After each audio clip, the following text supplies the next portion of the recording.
Everyone, my name is Priya Singh and I am a BHMS student at NHMC Delhi.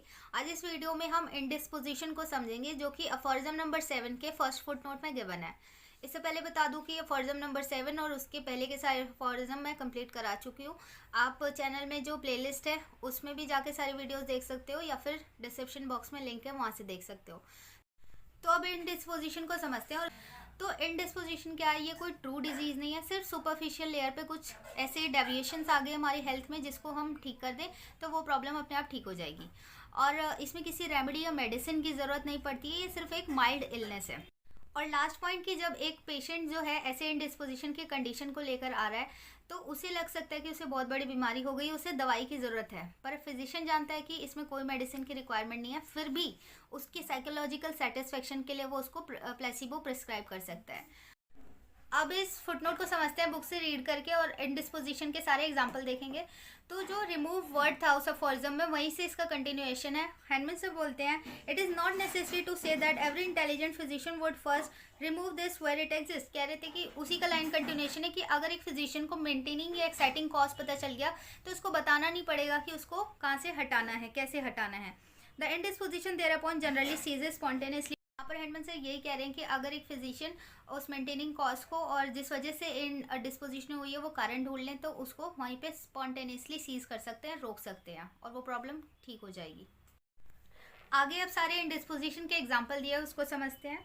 He will remove, he कौन? Physician will remove strong smelling flowers which have a tendency to cause syncope and hysterical sufferings.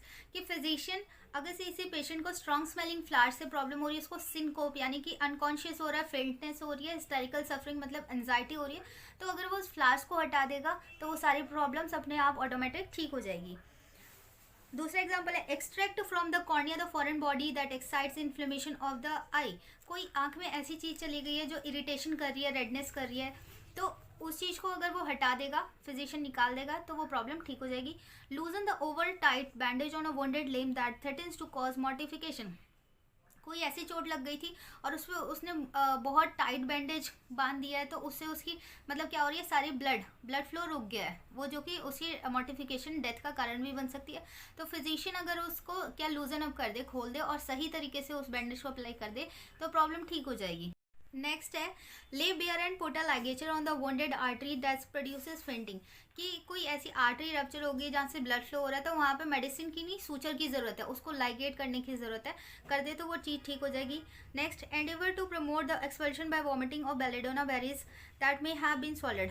कि अगर किसी ने belladonna berries poisonous होती है जो कि अगर वो खा लिया है, तो यहाँ पे मेडिसिन देने की ज़रूरत नहीं है, उसको अगर वॉमिटिंग करवा दी जाए तो वो प्रॉब्लम ठीक हो जाएगी। Extract foreign substance that may have got into the orifice of the body, for example the nose, gullet and urethra, rectum, vagina। और अगर कोई ऐसी चीज़ गलती से क्या चली गई है उसके नाक में, मुंह में, या किसी भी ऑरिफिस ओपनिंग में उसकी बॉडी में, तो उसको सर्जिकल इंस्ट्रूमेंट के द्वारा वो अगर रिमूव कर देता है तो वो चीज़ बिल्कुल ठीक हो जाएगी। नेक्स्ट है, क्रश द वेसिकल कैलकुलस। मतलब कि अगर पथरी हो गई है तो वहाँ पे मेडिसिन की ज़रूरत नहीं है, उसे सर्जिकली क्या करना है, क्रश करना है, रिमूव करना है, वहाँ से हटाना है। Next is open the imperforate anus of the newborn infants. कि जो एनस है अगर वो ओपन नहीं हुई है तो वहाँ पे थोड़ा सा ऑपरेट करके उसको ठीक करना पड़ेगा, ताकि वो स्टूल को अपने ईजिली पास कर पाए। ऐसे ही अगर किसी की नींद कंप्लीट नहीं हुई है, उसकी वजह से उसको मूड स्विंग हो रहा है, डिप्रेशन हो रहा है, एंजाइटी हो रही है, तो उसमें मेडिसिन देने की ज़रूरत नहीं है, उसको बोलना है कि अपनी नींद को वो कंप्लीट करे।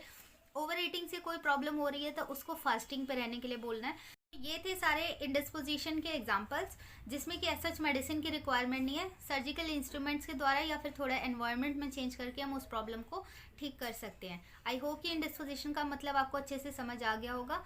Thank you so much.